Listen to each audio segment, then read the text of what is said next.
¿Cuál debe ser el papel de la Iglesia frente a la neorreforma?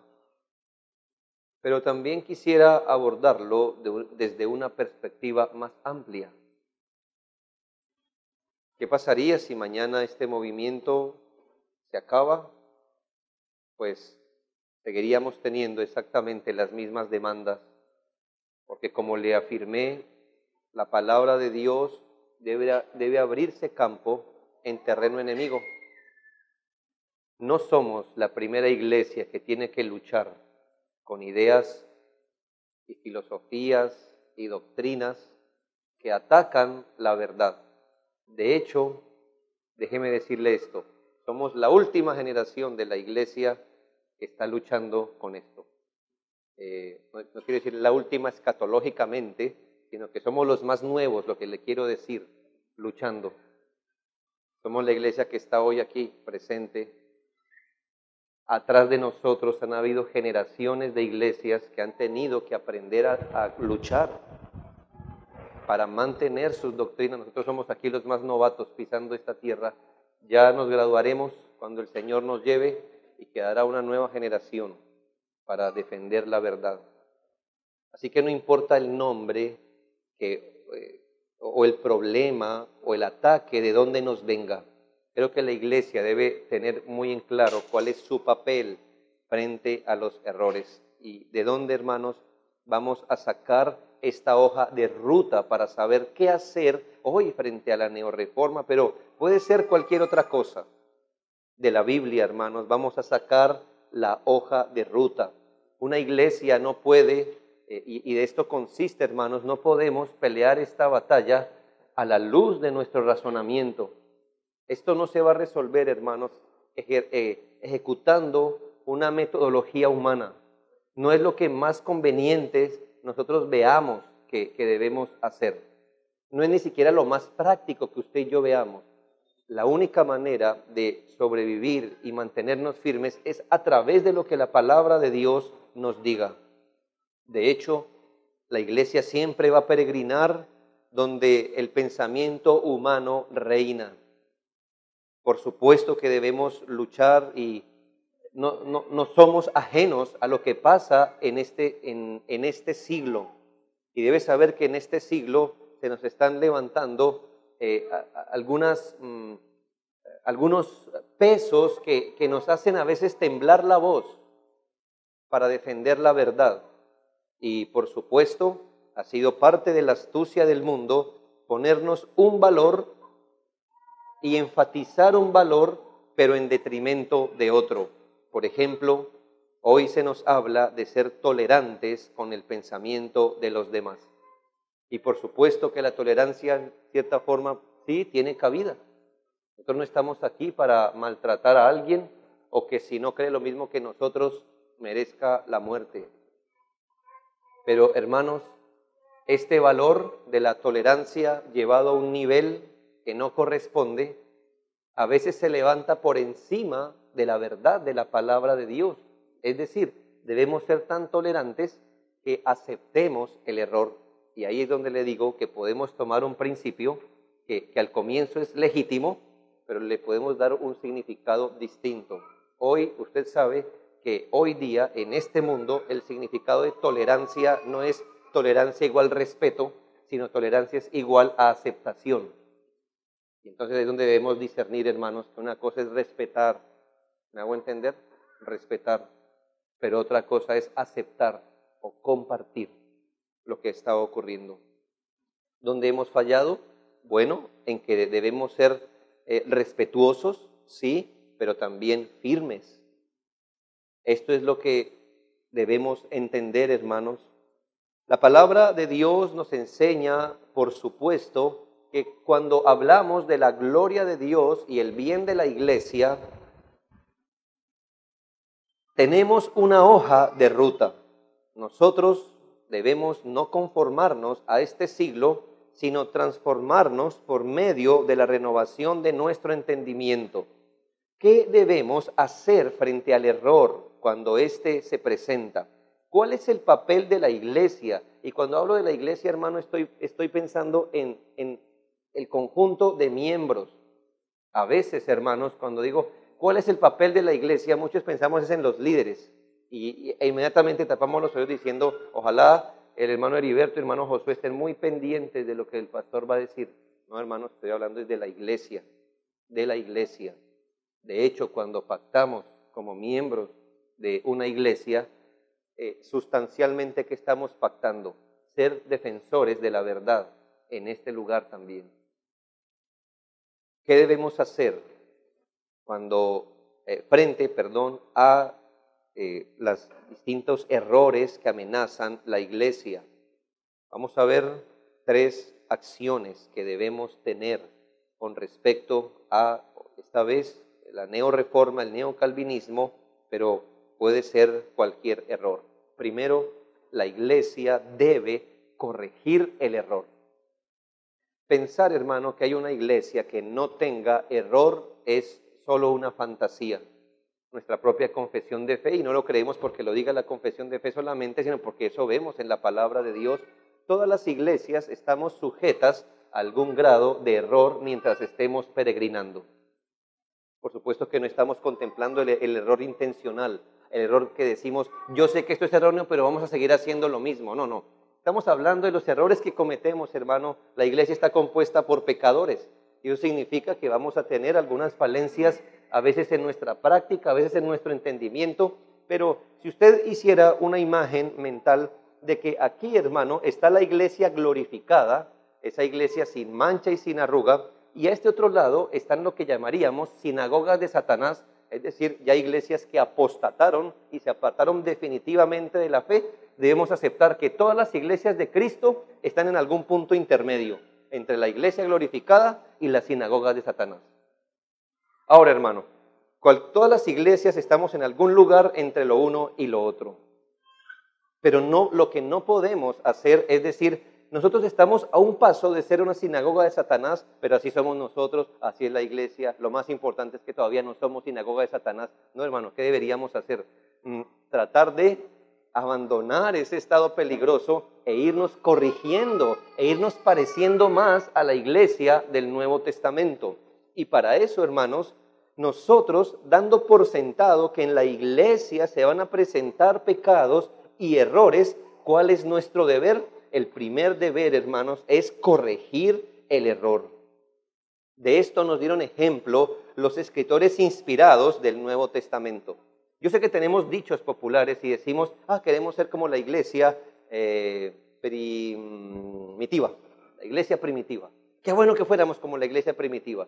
Y yo estoy esperando que usted yo estoy suponiendo, pero lo que usted tiene en la mente es que volviéramos a esos días de piedad, de compromiso, hermano, pero si usted mira el cuadro completo, la primera iglesia sufrió también de muchos errores que tuvieron que ser corregidos en su tiempo. No es suficiente detectar dónde está el error. Eso hace parte de nuestras responsabilidades, detectar dónde está el error. Pero allí, como le digo, no para la tarea. Nuestro deber es corregirlo. Usted puede considerar cada una de las cartas del Nuevo Testamento y se va a dar cuenta que todas ellas, de alguna manera, son una respuesta a los errores que se presentaban. Es decir, básicamente las cartas apostólicas son una respuesta a los problemas que se estaban presentando en las iglesias. No va a encontrar una carta donde no se aborde ningún problema, como diciendo, esto es lo que le quiero decir, aunque yo sé que ustedes no tienen necesidad, pero aquí les dejo esto por si acaso. No, hermano. La verdad es que todas las iglesias estaban sufriendo de una o de otra manera. Cada una tienen un tono polémico porque pretendían corregir desde errores doctrinales hasta errores prácticos que había en la iglesia. Muy poco tiempo después de que la iglesia fue fundada oficialmente, después de Pentecostés, la venida del Espíritu Santo, ya se empezaron a infiltrar cualquier tipo de error. Dios, ¿qué hizo? Hermanos, Dios cuida la iglesia. Dios cuida la iglesia. Él es el Señor de la iglesia. Él es el Rey de la iglesia. Y cuando ve que su iglesia comete error o va hacia el error, Él envía obreros, Él envía sus mensajeros para corregir el error. Y por eso vemos a los mismos apóstoles enfrentando estos asuntos. Déjeme ponerle 3 ejemplos de cómo la iglesia corrigió o procuró corregir los errores de su momento. Hay muchos ejemplos más, pero le quiero poner 3 errores.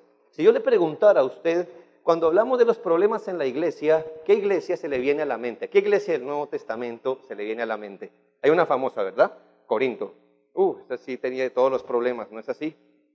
Y en verdad tenía casi todos los problemas contemplados de cómo puede fallar una iglesia, casi que está todo contemplado aquí. Cuando Pablo es informado por los hermanos de Cloé que esta iglesia está en problemas, ¿qué hizo Pablo? Pablo no se encogió y dijo, todas las iglesias bajo el cielo están sujetas al error.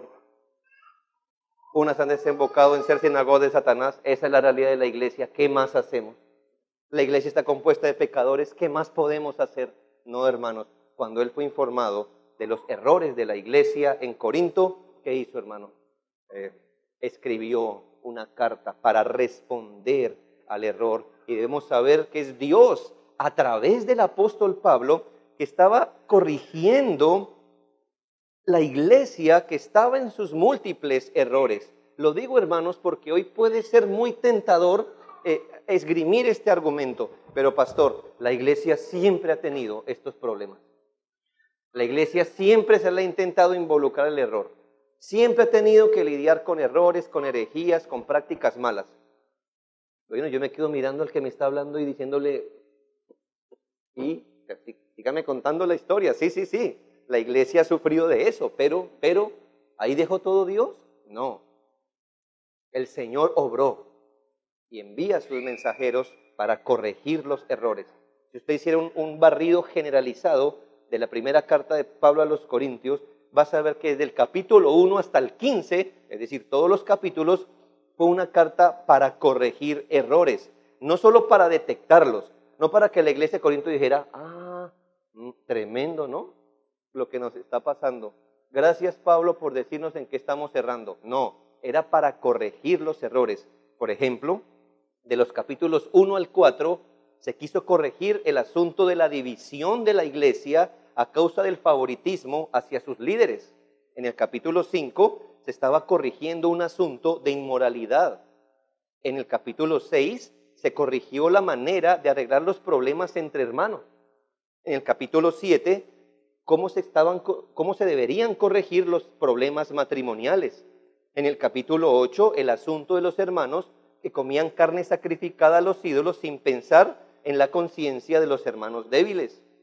En el capítulo 9, cómo se corrigió el hecho que los hermanos no sostenían económicamente como debían algunos de sus líderes. En el capítulo 10, la exhortación a la idolatría. En el capítulo 11, las instrucciones correctivas en cuanto a la cena del Señor. En los capítulos 12 al 14 se enfrenta el problema del mal uso de los dones y en el capítulo 15 se atienden los conceptos errados de la doctrina de la resurrección. Hermano, primera carta a los Corintios era una carta del primer al último capítulo corrigiendo los errores. Toda la epístola está enfocada en este sentido. La conclusión, cuando vemos el contexto general, es todo error que la iglesia cometa debe ser corregido, no solo detectado. Hermanos, hasta ahora no hay ninguna virtud de cambio solo con detectar los errores. Si usted es de los hermanos que tiene un ojo especializado para detectar el error, muy bien, está cerca del reino. Le toca un paso más. ¿Cuál es? Bueno, pedir gracia al Señor para corregir el error. No solo detectarlo, no solo hay que tener discernimiento para detectar, sino discernimiento para saber cómo corregir el error. Todo error doctrinal, todo error práctico de la vida práctica de la iglesia debe ser corregido para la gloria de Dios y el bienestar de la iglesia. Si en verdad amamos a Dios y a los hermanos, el error debe ser corregido. Mi segundo ejemplo lo vemos en Hechos, capítulo 18, versículos 24 y 25. Es el famoso caso de un gran predicador, Apolos. Ahora, que un hombre diga de otro hombre que este es un gran predicador, todavía no es ninguna virtud, pero cuando la Biblia dice que alguien es buen predicador, entonces lo era. Y la Biblia dice que Apolos era un buen predicador. Dice la Biblia en Hechos 18, 24, llegó entonces a Éfeso un judío llamado Apolos, natural de Alejandría, varón elocuente, poderoso en las Escrituras. Este había sido instruido en el camino del Señor y siendo de espíritu fervoroso, hablaba y enseñaba diligentemente lo concerniente al Señor, aunque solamente conocía el bautismo de Juan. ¿Qué significa esto? Que a Apolos le hacía falta información. Él se quedó hasta el bautismo de Juan. Se perdió un poco de la vida del Señor Jesucristo, su muerte, su resurrección y la venida del Espíritu Santo. Nada, ¿verdad? No le faltaba mucho en su teología todavía. Ahí había un error. Y aunque la Biblia dice, este hombre era elocuente y era poderoso en las Escrituras hasta donde las conocía, y era fiel en predicar hasta donde conocía, ¿qué hizo el Señor con su siervo Apolos? El Señor no dice, pues, esta es la verdad, este es su conocimiento, ¿qué más podemos hacer? No, hermanos. Dios envió una pareja, Priscila y Aquila. ¿Qué hizo esta fiel pareja? Ellos no razonaron que era mejor dejarlo así para que no se sintiera mal. Es que si le decimos que todavía, que su predicación está incompleta, de pronto él se siente con nosotros, ¿verdad? Y lo desanimamos en el ministerio. No, mis hermanos, ni siquiera dijeron, es que si le decimos algo, creamos confusión en la iglesia. No, hermanos, la confusión la crea el error, no la verdad. Así que Hechos 18, 26 dice, y comenzó a hablar con denuedo en la sinagoga, pero cuando le oyeron Priscila y Aquila, le tomaron aparte y le expusieron más exactamente el camino de Dios. Aquí el caso es obvio, era un error de ignorancia. Apolos no estaba omitiendo la verdad con intención, sino por ignorancia. ¿Y qué ocurrió? Que esta fiel pareja, por eso digo que no piensen los líderes solamente, sino eso es algo que debemos hacer todos. Esta pareja lo llamó aparte y le dijo, no le dijeron, Apolos, es mejor que te retires del ministerio, nosotros vamos a predicar en lugar tuyo. Ellos reconocieron que ese hombre era un llamado de Dios, pero ¿qué hicieron? No lo dejaron en su error, no lo dejaron en su error. No usurparon su labor, pero tampoco lo dejaron en su error. Y gracias a Dios, Apolos se presentó como un hombre piadoso y dócil y se dejó corregir. Imagínese el daño a la iglesia como un hombre poderoso en palabra no se quiera corregir, pues va a usar esos dones extraordinarios que tiene para sembrar la confusión. Pero gracias a Dios, Dios envió a Priscila y Aquila para esta tarea. El tercer caso lo encontramos en 1 Timoteo 1, versículos 3 al 7. Estamos hablando que el primer papel de la iglesia en frente del error o frente al error es corregirlo. 1 Timoteo 1, 3 al 7. Que Pablo escribiéndole a su consiervo e hijo en la fe, Timoteo, como te rogué que te quedases en Éfeso cuando fui a Macedonia, para que mandases a algunos que no enseñen diferente doctrina, ni presten atención a fábulas y genealogías interminables que acarrean disputas, más bien que edificación de Dios que es por fe. Así te encargo ahora. Pues el propósito de este mandamiento que te acabo de dar es el amor nacido del corazón limpio y de buena conciencia y de fe no fingida, de las cuales cosas desviándose, ¿de cuáles cosas? Del corazón limpio, la buena conciencia y la fe no fingida. De estas cosas desviándose algunos se apartaron a vana palabrería, queriendo ser doctores de la ley sin entender ni lo que hablan ni lo que afirman. El apóstol Pablo le enseña a este pastor, a este joven pastor, que cuando detecte un problema en la iglesia, no debe voltear a mirar para el otro lado y dejar que el problema prospere, sino que ya que estás viendo el problema, entonces ve y pon eso en orden, ve y corrige lo que está mal. Hermanos, a nadie le gusta hacer esto. Eso es lo que llamaríamos a veces el trabajo sucio, ¿verdad? Alguien lo debe hacer. ¿A quién le gusta, hermano, sentar a otro y decirle, hermano, creo que esto está por fuera de las Sagradas Escrituras? Hay que hacerlo con mucho amor, mucha paciencia, buenas palabras, hermano, pero hay que hacerlo. Así razona la palabra de Dios. La tarea de Timoteo no era, y permítame hablar así, solo para recoger un poco las enseñanzas que hemos venido dando. Pablo no le dijo a Timoteo, ¿sabes? Son distintas maneras de ver un asunto. No trates de contender con ellos. Haz una cosa, unámonos en lo fundamental con ellos. Déjalos que ellos tengan sus conclusiones, nosotros tenemos las nuestras y vamos a unirnos en lo fundamental. O no les digamos nada por amor, porque no podemos ser críticos con estas personas, Timoteo. Pablo no dejó que en la misma iglesia unos maestros enseñaran una cosa y otros otra. Ellos enseñaban diferente doctrina, y la palabra diferente doctrina es la palabra heterodidascaleo. Diferente doctrina, diferente enseñanza. ¿Y cuál era esta enseñanza? El texto nos dice que ellos tomaban la ley de Dios, no la enseñaban, sino que iban a la ley y de allí sacaban fábulas y mitos y genealogías interminables. Se ocupaban de la ley en asuntos vanos. ¿Qué dice por medio del apóstol Dios? Pablo dejó a Timoteo para que mandara. La palabra ordenar, mandar, es muy clara allí. Mande, ordene, que no enseñen diferente doctrina. La posición de Timoteo no era buscar cosas en común, es decir, está bien, deja que unos piensen una cosa, otros otra. Mira las cosas en común. Él dijo, no, prohíbales que enseñen diferente doctrina. Pero, hermano, quiero que piensen lo difícil que debió ser para Timoteo hacer tal cosa. ¿Por qué? Estos hombres eran maestros de la iglesia de Éfeso, junto con Timoteo. Eran maestros de la iglesia de Éfeso. No era gente que Timoteo invitaba cada tanto a la iglesia. No, eran los maestros de la iglesia en Éfeso, siendo Timoteo pastor. Muy difícil, no eran aparecidos. Ellos tenían reputación de ser maestros en la iglesia, seguramente, como todos los maestros, amados por la iglesia. ¿Y qué tenía que hacer Timoteo a pesar de esto? Corregirlos, corregir el error. ¿Y por qué lo digo, hermanos?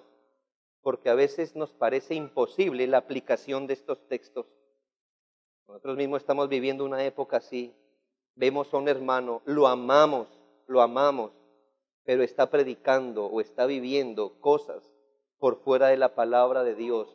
¿Y qué pasa? Temblamos y preferimos conservar su amistad, su cercanía, que ser fieles a la palabra de Dios. Hermanos, que el amor no nos nuble la tarea que tenemos que hacer para corregir el error. Vuelvo y le digo, cuidado, no es que podamos hablar como sea, con las palabras que sea, para corregir un error, hermanos, pero eso hay que hacerlo, aun cuando sean hermanos muy queridos por nosotros. Entonces, ¿cuál es la actitud de la iglesia frente al error? Pensar que como es pastor de Dios debemos dejarlo en el error, no. Mándales que no enseñen diferente doctrina ni presten atención a estas fábulas. Primer deber, la iglesia debe corregir el error. Segundo deber de la iglesia frente a la neorreforma, pero puede ser esto, puede ser cualquier error. Pregúntese qué hubiera pasado si este hombre, Apolos, no hubiera sido enseñable. ¿Qué pasa si Apolos dijo, esto es lo que sé, y Dios me ha acompañado hasta el momento? Dios lo ha acompañado hasta ese momento. Esto es lo que sé, esto es lo que voy a predicar. No sé si hubo Espíritu Santo o no, no estoy enterado. Voy a predicar esto porque esto es lo que sé. ¿Qué hubiera pasado? ¿Qué pasa si cuando intentamos corregir el error no se corrige? ¿Qué pasa cuando la iglesia, que cumple su función, de procurar corregir el error de los hermanos, de los predicadores, no se corrige. ¿Qué debe hacer la iglesia? Pues en la misma epístola, gloria a Dios, nos da la respuesta, solo unos versículos más adelante, en 1 Timoteo 1, 18. Habíamos leído 1 Timoteo 3 al 8, pero ahora mire 1 Timoteo 1, 18 al 20. Este mandamiento, hijo Timoteo, te encargo para que conforme a las profecías que se hicieron antes en cuanto a ti, milites por ellas la buena milicia. Es decir, tú, Timoteo, permanece firme, manteniendo la fe, la buena conciencia, desechando la cual naufragaros en cuanto a la fe algunos, de los cuales son Himeneo y Alejandro, a quienes entregué a Satanás para que aprendan a no blasfemar. Hermanos, aquí se nos revela de quién estaba hablando el apóstol.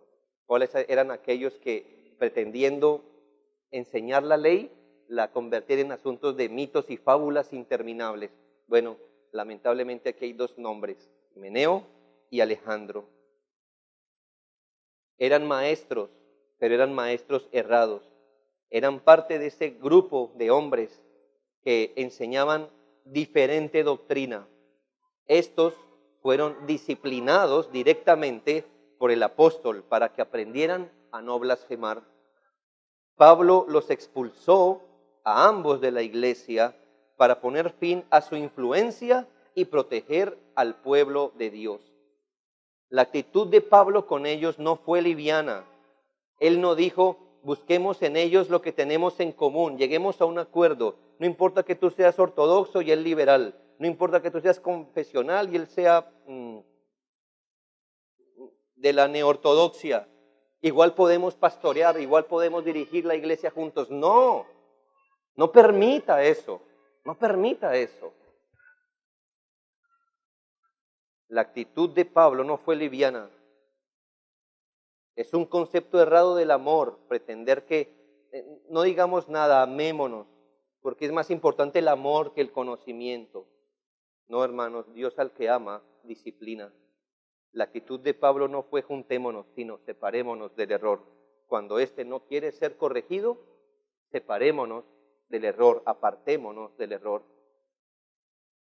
Ahora nosotros leemos este pasaje y decimos, sí, a los herejes hay que separarlos, pero no fue así de fácil en un comienzo, porque estos eran líderes amados por la iglesia. Si alguno hubiese bebido del espíritu de hoy, hubiese dicho a Pablo, ¿no estás exagerando, Pablo? ¿No estás siendo duro? Mira que ellos no están atacando las doctrinas fundamentales o de primer nivel.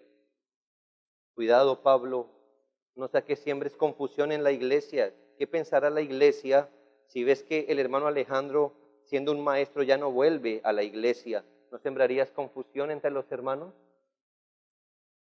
Quizá le hubieran dicho a Pablo, el hermano Himeneo, tantos años que lleva en el ministerio, ¿cómo vas a hacer esto? No, hermanos, el apóstol Pablo, seguramente después de haberlos advertido, los sacó de la iglesia en el poder de Dios. Dios, por medio de estas enseñanzas, nos enseña qué deberíamos hacer cuando el error no es corregido a través de los medios que Dios nos dio para corregirlo. Hay muchas maneras de abordar un error, pero cuando todas las acciones se ponen en marcha y el error no es corregido, el deber de la iglesia es apartarse del error. Ese es el caso de Judas, capítulo 1, versículos 3 y 4. Dice la palabra del Señor en Judas 1, 3 y 4, amados, por la gran solicitud que tenía de escribiros acerca de nuestra común salvación, me ha sido necesario escribiros exhortándoos que contendáis ardientemente por la fe que ha sido una vez dada a los santos. Porque algunos hombres han entrado encubiertamente, los que desde antes habían sido destinados para esta condenación, hombres impíos que convierten en libertinaje la gracia de nuestro Dios y niegan el único soberano y a nuestro Señor Jesucristo. ¿Cuál es la exhortación en este texto? Contender con fervor por la doctrina que hemos recibido. Las palabras contender ardientemente salen de la palabra epagonizomai. Si se dio cuenta, agonizomai, de agonizar. Es decir, hacer un esfuerzo extenuante o elaborado en beneficio de algo. La Biblia dice que si es para proteger la verdad, deberíamos hacer todos los esfuerzos, así terminemos exhaustos en esta labor para corregir el error. Si no se corrige, entonces deberíamos apartarnos del error. Y aquí la palabra fe, que contendáis por la fe que ha sido una vez dada a los santos, aquí en este contexto la palabra fe es sinónimo de las doctrinas cristianas, del cuerpo de doctrina, las enseñanzas de los apóstoles.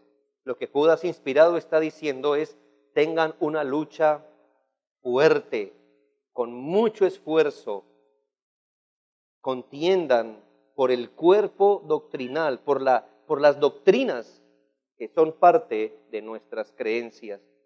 La actitud de la iglesia no puede ser indiferente al error, hermanos. Cuidado con eso. Es todo lo opuesto, a ser indiferente, a no hacer nada, o hacerlo de forma desapasionada.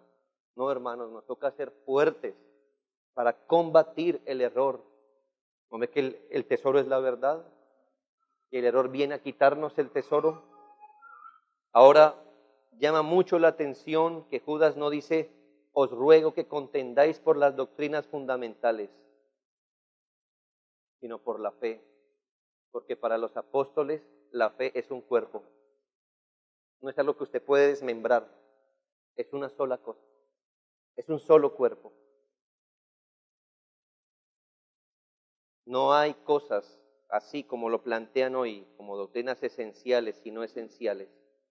Para unirnos en las esenciales y las demás podemos dejarlas pasar. En ningún lugar de la Biblia Dios dice: bueno, esto es esencial, lo demás si lo creen o no, no importa. No. Si encontramos doctrinas que usted debe saber primero que otras, si encontramos en la Biblia doctrinas más profundas que otras, encontramos en la Biblia doctrinas fundamentales para salvación, doctrinas fundamentales para santificación, doctrinas fundamentales para la iglesia, doctrinas fundamentales para la vida cristiana, pero no encontramos una distinción artificial y arbitraria de que las doctrinas están clasificadas por jerarquía. Hoy usted puede ser tildado de falto de amor y atacar la unidad si hace lo que el apóstol Pablo exhortó y ordenó. Pero aquí está usted, hermano. ¿A quién quiere agradar? Usted debe preferir pasar, no que lo haga. Todas vuestras cosas sean hechas con amor, pero usted debe preferir pasar ante los hombres como un hombre falto de amor si está siendo fiel al Señor, defendiendo su doctrina, porque no es lo que los hombres nos digan, es lo que Dios nos diga, es la aprobación de quién queremos nosotros. Esto no es un permiso, vuelvo y le digo, para que nos volvamos recios, duros, groseros, intemperantes, no, hermano, pero si por defender la verdad usted es catalogado como un hombre falto de amor, hermano, esa calificación se la da el hombre. Dios piensa que es una muestra de amor defender su palabra, su doctrina, cuidar a los hermanos del error y mirar por su gloria. Y por último, como último deber de la iglesia frente al error, a cualquier error, es apartarse del error. Primero, la iglesia debe corregir el error. Segundo, combatir el error. Tercero, apartarse del error. Romanos 16, 17. Mas os ruego, hermanos, que os fijéis en los que causan divisiones y tropiezos de la doctrina que vosotros habéis aprendido y que os apartéis de ellos. Como siempre, el riesgo es que las personas que traen doctrinas contrarias a lo que enseña la Escritura trae división. Cuidado, hermano, no razone al revés. Muchas personas piensan que enseñar la verdad trae división. No, la división la trae el que enseña por fuera de la verdad de la palabra de Dios. Tener doctrina diferente en una iglesia es estar divididos. Estar unidos es tener la misma mente, la misma doctrina. Pablo enseña que nos debemos fijar en aquellos que enseñan diferente doctrina. Y es interesante la palabra que usa. Nosotros debemos fijarnos, es decir, observar cuidadosamente, esta es la palabra. Nosotros no podemos ser ingenuos, hermanos, hoy día. Ni siquiera debemos echar una mirada superficial a lo que está pasando. El Señor dice en Romanos 16, 17, os ruego que os fijéis, es decir, presten atención, observe, medite, considere muy de cerca a quienes causan divisiones y tropiezos en contra de la doctrina. Pero hermanos, ¿solo fijarnos en ellos es el deber? No, dice la palabra, y que os apartéis de ellos. Pablo no dice, fíjense en los que traen diferente doctrina y opónganse a ellos. No, ¿qué dice? Apártense de ellos. ¿Entiende? Es sabiduría de Dios, hermano. No dice, llámelo y póngase a discutir con él. Póngase a discutir. ¿Qué dice? Aparte. Dios lo dice, no yo. Dios. ¿Cuál es nuestro error, hermanos? Pretender ser más sabios que Dios. No queremos decir que con cualquier persona que tenga doctrina errada, se va.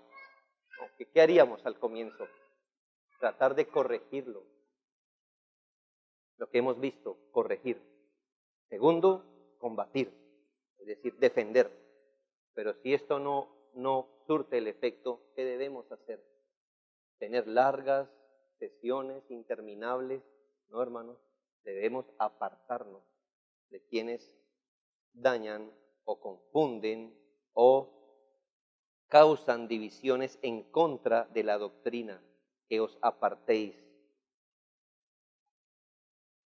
¿Por qué, hermanos? Dios sabe que muy poco se logra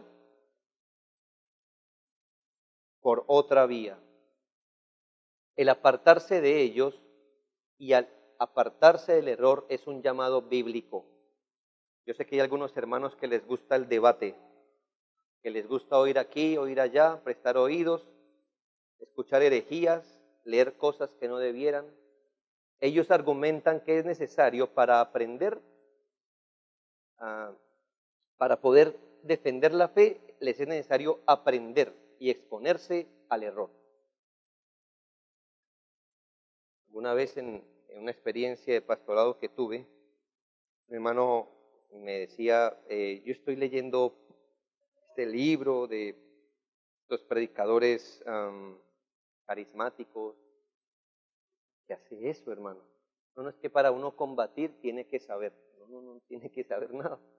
Tiene que saber es la verdad. Y todo lo que no vaya conforme a la verdad, pues es un error, por implicación, ¿no?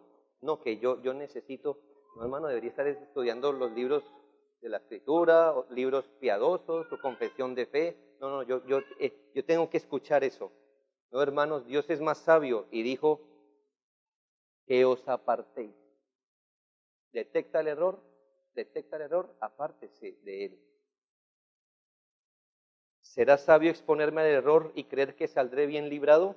Bueno, Proverbios dice, alguien cogerá alguno, tomará alguno fuego en su seno y no se quema. Y en palabras del Nuevo Testamento, en 1 Corintios 15, le recuerdo algo. ¿Cuál es el contexto de 1 Corintios 15? El apóstol Pablo está respondiendo a un problema de herejía. ¿Cuál era la herejía que se presentaba en 1 Corintios 15? Un asunto con la resurrección. Algunos no creían más bien en la resurrección. El apóstol Pablo está enseñando de la resurrección y en este contexto en el que muchos negaban la resurrección pese a haber sido instruidos, en este contexto, en el versículo 33, En ese contexto de el error doctrinal, Pablo afirma, no erréis, las malas conversaciones corrompen las buenas costumbres. Es decir, este texto se puede aplicar para todo tipo de conversaciones que corrompen las buenas costumbres, pero principalmente este texto esto está dado a una iglesia que estaba expuesta a algunos hermanos que no creían en la resurrección. ¿Sabe qué dice el apóstol? No erréis. Exponerse a las malas conversaciones va a resultar que corrompiendo sus costumbres. Hermanos, no seamos más sabios que esto. Usted no dirá, no, yo me expongo al error porque él va a ser convencido. Pues el Señor dice, no erréis. Muchos creen que está bien hablar con los que promueven el error y hasta herejías. Afirman que debemos asociarnos con ellos de alguna manera para conocerlos mejor y poderlos refutar bien. El Señor advierte el peligro de esto, que nadie se equivoque. Dice, no erréis, es decir, que nadie se equivoque en esto. Creer que uno puede participar de ciertas asociaciones y salir bien librado, no es posible, no erréis. Hoy se ve eso claramente. Todos creo que conocemos una iglesia que hace mucho tiempo, una iglesia conservadora, al menos eso se veía, se unió con una iglesia que no es conservadora. Resultado, la iglesia conservadora no influyó con conservadurismo a la iglesia liberal. ¿Qué pasó? La iglesia conservadora se volvió como la liberal. Hermano, ¿quién es más sabio? ¿Quién es más sabio? Uno puede decir, no, nosotros somos muy fuertes, nosotros no nos vamos a dejar contaminar. No, hermano, no erréis, hermanos. No erréis. Pablo sabe que si ellos se ponen a escuchar estas conversaciones o enseñanzas, ellos iban a ser llevados al error. Y esto es seguro, porque dice, no erréis, no se engañen. Si no tenemos o mantenemos conversaciones de doctrinas, o más bien si tenemos o mantenemos conversaciones de doctrina erradas, exponiéndonos a ellas, asumiendo de forma liviana que tenemos la capacidad de retener lo bueno y desechar lo malo, hermanos, usted va a ser arrastrado por el error. Y no lo digo yo, 1 Corintios 15:33. Dice, no, es que yo solo leo poquito de él. O veo solo pequeños videoclips. Es solo eso. Hermanos, no erréis en esto. ¿Acaso no hemos visto grandes hombres de Dios quienes se han asociado con ciertas personas y después los vemos por el mismo rumbo con ellos en sus errores? ¿Cuál debe ser nuestro papel frente al neocalvinismo? ¿Qué debemos hacer en vista de las continuas maneras en que la doctrina y la práctica es atacada? ¿Qué deberíamos tener como hoja de ruta, sea el error que sea o la herejía que sea? La iglesia debe corregir el error. 2, debe combatir con fuerza el error. Y 3, debe apartarse del error. Si esto le compete a la iglesia, cuánto más a sus pastores o maestros. Cuidémonos del llamado de Dios hoy, que bajo una supuesta unidad debemos transigir y consentir el error. Si el error es una realidad en el pueblo de Dios, no es su modelo. Es una penosa realidad, pero no es su modelo. Cuidémonos del llamado de hoy a bajar los estándares doctrinales. Cuídese de eso. Eso nos llevará al declive. Como pastores debemos saber que consentir el error traerá desgracia a nuestras ovejas. Y como iglesia no nos irá mejor. Y no se equivoque, puede que consintiendo el error crezcamos 10 veces más de lo que somos hoy. No se deje llevar por los ojos. Puede que consintiendo el error, puede que transigiendo con el error, lleguemos a ser 10 veces más de lo que hoy somos. ¿Y cómo podemos llegar a razonar si Dios nos empieza a abandonar a nuestro criterio? ¿Qué más prueba de que estamos bien? Mire cómo ha florecido la iglesia. Cuidado, porque a veces Dios nos da lo que queremos, no para bendición, sino para nuestro juicio. Ah, ¿quería una iglesia llena? Tómela. No como su bendición, sino como su juicio. Es bíblico, hermanos. Dios dio las codornices al pueblo de Israel. Les dio lo que ellos querían, pero ¿cómo se los dio? No en su bendición, sino como juicio.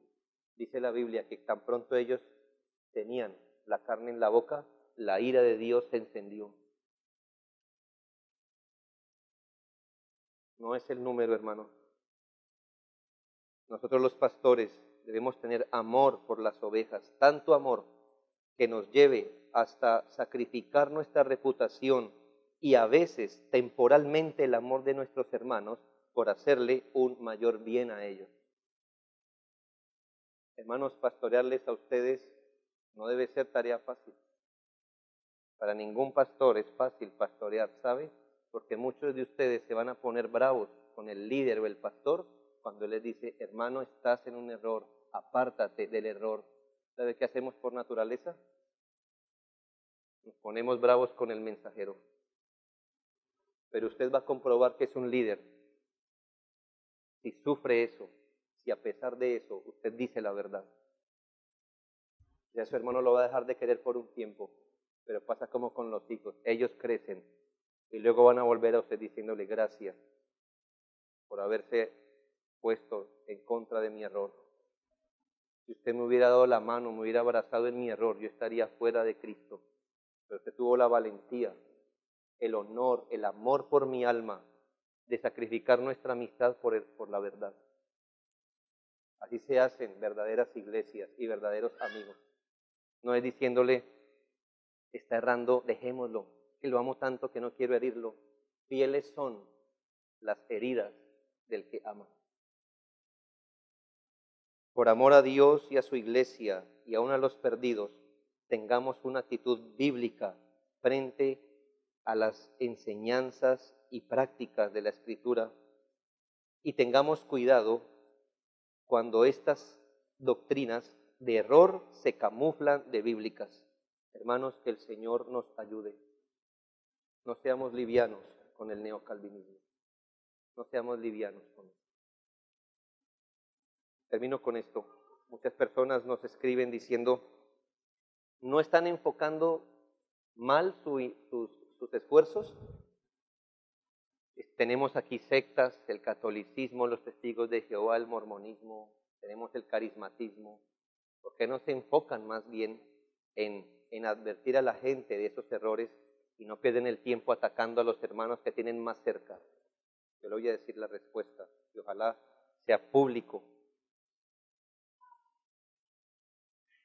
Iglesias como nosotros buscarían la manera de exponerse al catolicismo, a los testigos de Jehová, a los mormones, ¿sí o no? No, ¿verdad? Yo considero que este tipo de males afectan, sí, al cuerpo de Cristo desde las uñas hacia adentro, pero ¿sabe dónde está el neocalvinismo? Al lado del corazón.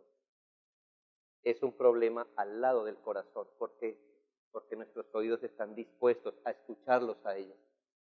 ¿Y dónde está el problema? Si usted puede tener gangrena en un dedo, eso es muy malo,